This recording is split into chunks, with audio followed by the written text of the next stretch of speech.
Hi everybody, welcome back to the channel. If you are new here, my name is Cam Attree and I'm a photographer and videographer based in Brisbane, Australia.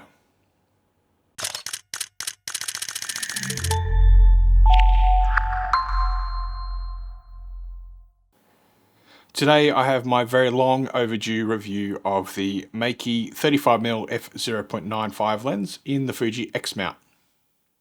Firstly, I will say that Meike did send me this lens to review, but they haven't paid me and they haven't had any input into this video. So everything I have to say is from my own personal experiences and impressions from using this lens over the past 10 or 11 months. So what you get in the box, besides the lens obviously, is just a little instruction booklet and a lens cloth, front and rear caps.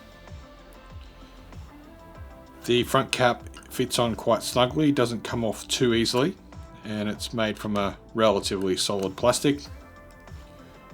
Rear cap is not as nice, it's a little bit of a funny design, it's quite small and only fits on in one particular way. It also comes off relatively easily as well, so I've ended up replacing that with one of my genuine Fuji rear lens caps.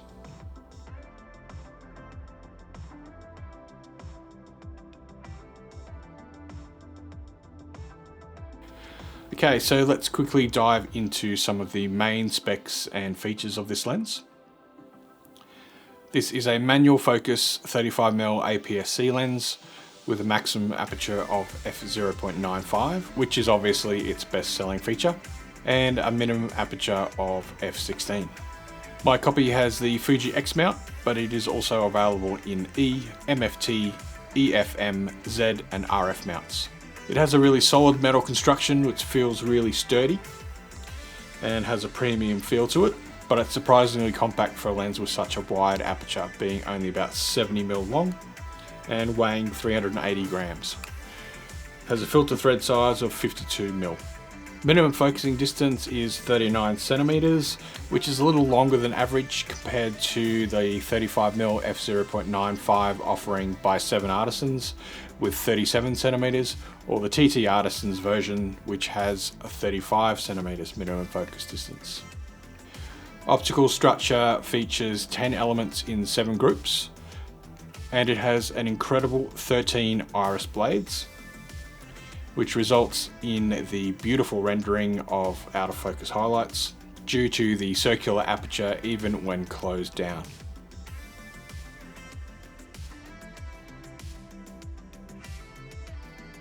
So this is the first and only f0.95 lens that I've had the opportunity to use so far. And when I first received it, like most people I'm sure, I popped it on the camera, threw the aperture wide open and just started snapping away. I didn't give too much thought about the manual focus technique or even setting up the camera properly for manual focus. So I was a little underwhelmed with my first round of images, and I didn't really give the lens the attention it deserved. Having not used a manual focus lens for a long period of time, I was naturally pretty rusty with my technique, and manual focus does require a decent amount of practice and experience with your particular camera to really be able to nail down the focus and get reliable results. I first tried a couple of different manual focus assist modes in the Fuji X-H2, namely the digital split image and the digital micro prism, because those were ones that I was actually used to using way back in the day when I was shooting film. They work fine for general photography when your subject is in the middle of the frame, but when shooting portraits and you're wanting the face in the top third of the frame, these options don't provide the best results, especially when using the focus and recompose technique when shooting at f0.95 with such a really shallow depth of field, because that small movement of the camera while recomposing is enough to throw the focus right out. So eventually I settled on focus peaking as the best manual focus assist mode to use, as it will allow you to focus on any point in the frame without the need to recompose.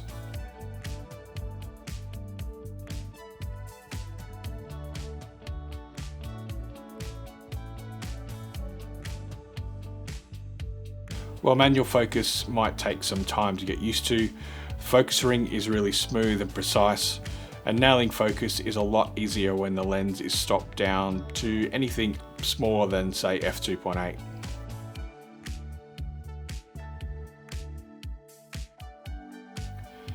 As I mentioned, I've been testing this lens for quite a while now, and I'm actually really impressed by the image quality. Wide open sharpness is pretty good, especially in the center of the frame, but does fall off towards the edges. Under certain lighting conditions, there is a bit of a soft glow visible even when the focus is dialed in, giving the appearance of being slightly out of focus. But that disappears quickly as soon as you stop the lens down just a little bit. The colors are pretty natural and rendered beautifully without any noticeable bias towards any particular color cast. The f0.95 aperture is fantastic for low light conditions, allowing you to capture stunning shots even in a dimly lit environment. But just be aware that there is a little highlight blooming wide open, along with a small amount of chromatic aberration or color fringing in certain high contrast areas, but this is to be expected with an aperture this wide and for a lens of this price range. When shooting stills, you may just need to post-process to correct these aberrations. Also, when shooting wide open at 0.95, there might be some noticeable vignetting in the corners of your images. This can either be a design effect or a drawback, just depending on your style and shooting preferences. Flare is reasonably well controlled compared to some of the other third-party manual lenses I've tested, and of course against older vintage lenses. There is obviously some multi-coating used on these elements, which helps with that.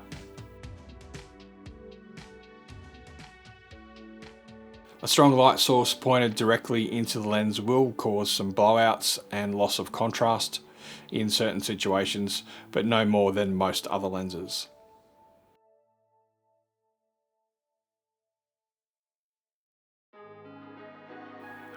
Some rainbow flares can also appear in the right conditions, but these are more prominent shooting at 0.95 compared to closing the aperture down a few stops. So the main reason anyone buys a 0.95 lens is for the ultra shallow depth of field and how it renders out of focus elements in the frame. The bokeh that this lens produces is very dreamy with beautiful creamy backgrounds that make the subject pop, and it certainly adds a unique character to your shots that's hard to replicate. Bright highlights are rendered very circular in the center of the frame with a tendency to appear oval or even a rounded triangular shape the closer they get to the edges of the frame. There's also a visible green ring surrounding the highlights in some situations.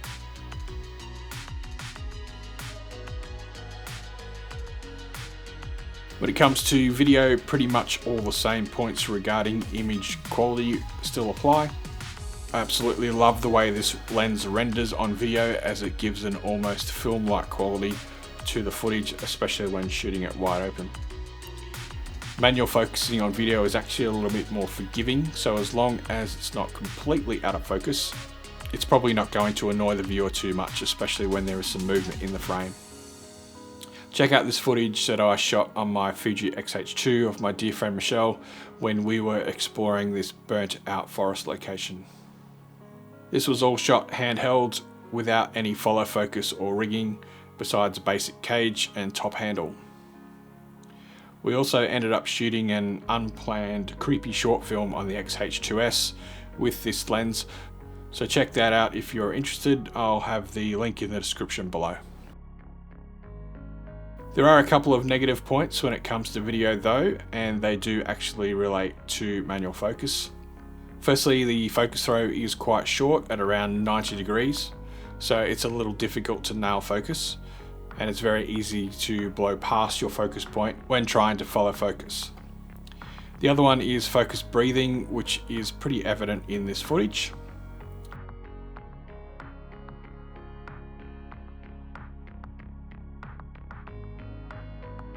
That being said though, if you aren't doing focus pulls, it's not a major issue, as it is designed for stills. It actually performs pretty well as a hybrid stills and video lens. The way it renders the footage has me seriously keen to get my hands on some of the Meike Cine lenses and give them a really good test to see if they produce similar results.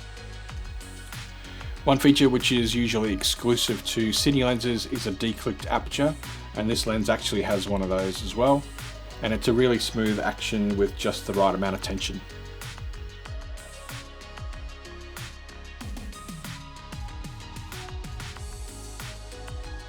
Okay, so to wrap it all up, I think the Meike 35mm f0.95 lens in the Fuji X Mount is a pretty fantastic addition to any photographer's kit. The build quality, the incredible wide aperture, and the overall image quality make it a great choice, especially for portrait or low light photography. And depending on the style of video shooting you do, it's also pretty good for that as well. As long as you're aware of the limitations and the imperfections that are inherent of a lens with such a wide aperture, and you work within them, this lens is capable of producing some seriously stunning results. These imperfections don't necessarily detract from the lens's capabilities, but they are factors users should consider based on their specific shooting needs and preferences. So that's it for today's review. Let me know in the comments below if you've tried this lens or if you're considering adding it to your kit. Don't forget to like, share and subscribe for more photography reviews and tips. Until next time, ciao for now.